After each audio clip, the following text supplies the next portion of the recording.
Hello guys, and welcome back to the channel. Now guys, it is now open warfare in Nigeria, and if you do not still think that it is open warfare in Nigeria, then you should immediately take yourself to the nearest mental institution wherever you live and check yourself in there and have yourself detained, because you are not right in the head, because it is absolutely and categorically open warfare in Nigeria now. So these Fulani that are for the Fulani hegemony are importing from the West African sub-regions into Nigeria are now making real insertions into the Yoruba interland, and you cannot now drive freely along the Yoruba streets. And there's a clip that I'm going to add to this video as well that somebody sent me, but this is not a clip of this video, but this is just a random example of what's led to this story that I'm about to share with you guys. So guys, I bring you this.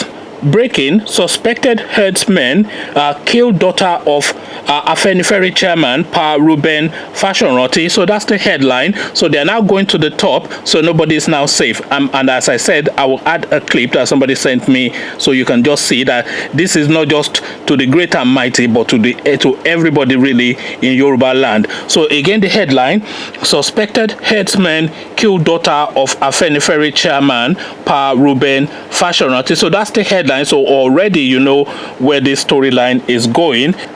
Yoruba Social-Cultural Organization Afenifere says it has received information that Mrs. Funke Olakunrin, daughter of Afenifere chairman Reuben Fashionroti, has been killed by persons suspected to be herdsmen.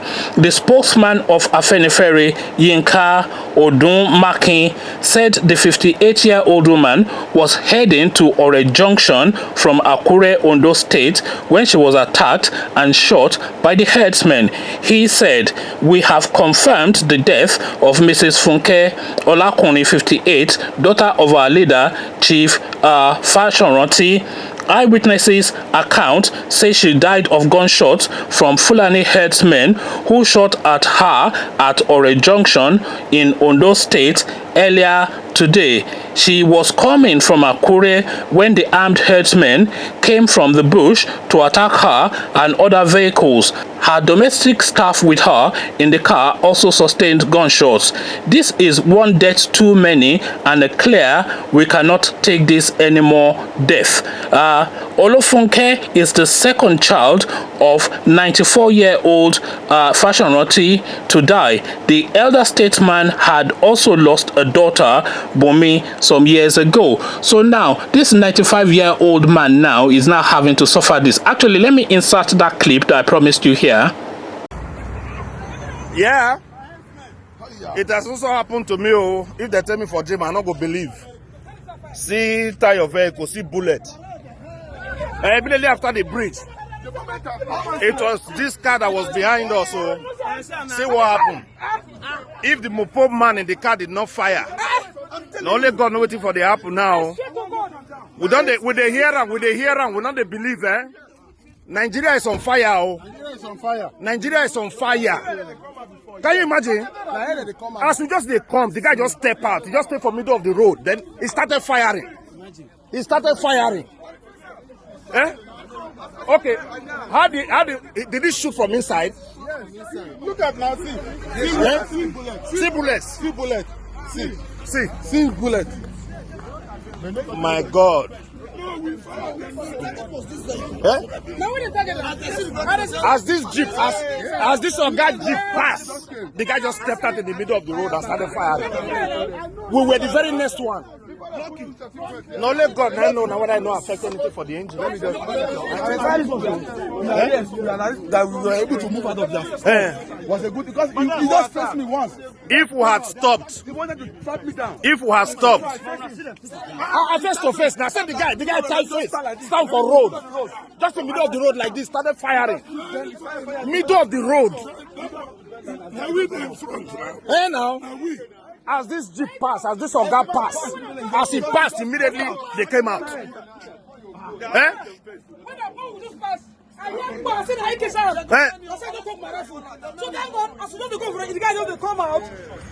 Not fire. You don't go back. When I release, I see that. So he moved. Our driver said, go soak now. So you can see the goings on there. So now this 95-year-old man is now having to suffer this. And this is now, as you saw from that clip, and as you've heard from this story, is now a full-on war from these imported Fulanis against the Yorubas in their own domain. So the Yorubas, of course, are a peace-loving people. We like to talk a lot. We love to play a lot. But we're not really like a gun-carrying sort of people. So we're effectively sitting ducks to these people, and it doesn't really take that much for them to overwhelm us, because if you cannot drive along the roads anymore, then those spaces belong to them, and they're not going to stay in the bushes. They'll start now making incursions into the townships, and they'll quickly overrun the townships and take over the rulership of that township, and do away with the Obaship or whatever it is that is, and before you know it, Yoruba land will now become Danladi,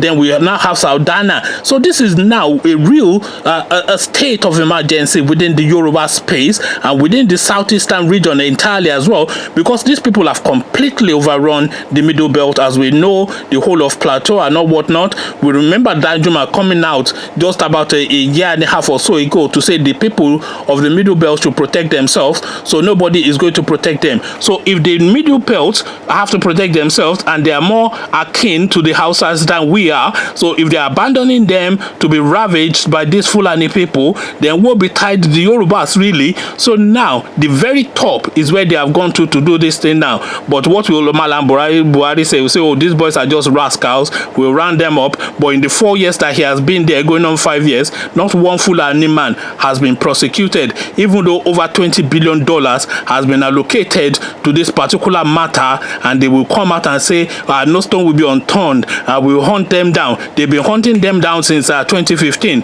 but they've not hunted one down yet. No one has been arraigned in court.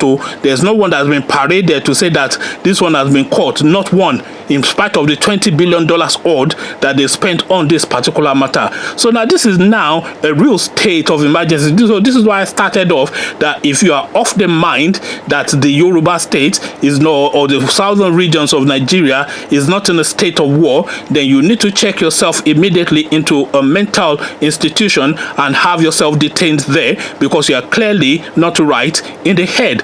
Conversations in the comment section is what I am inviting, but before you come join me in the comment section to have that conversation, click on the red subscribe button so it turns gray, bell button, that way you are notified every time I drop a new video. Then come tell me what you're making of all this in the comment section. So I'll leave you here, meet you there, but here I say peace. Yeah, it has also happened to me. If they tell me for gym, I'm not going to believe. See tire of vehicle, see bullet. Immediately after the bridge, it was this car that was behind us. So see what happened. If the Mopo man in the car did not fire, only God knows waiting for the happen now. We don't with the hear and we don't believe, Nigeria is on fire. Nigeria is on fire. Nigeria is on fire. Can you imagine? As we just come, the guy just step out. He just step from middle of the road. Then he started firing. He started firing. Eh? Okay. Did he shoot from inside? Yes. Look at now. See bullets. See bullets. See bullet. My God. As this this guy jeep passed, the guy just stepped out in the middle of the road and started firing. We were the very next one. No, let God know now what I know affect anything for the engine. Let me just that we were able to move out of that was a good, because he just pressed me once. If we had stopped, he wanted to trap me down. If we had stopped, face to face. Now, said the guy tight face, stand for road, just in the middle of the road like this, started firing, middle of the road. Hey now. As this jeep passed, as this Oga passed, as he passed, immediately they came out. Eh?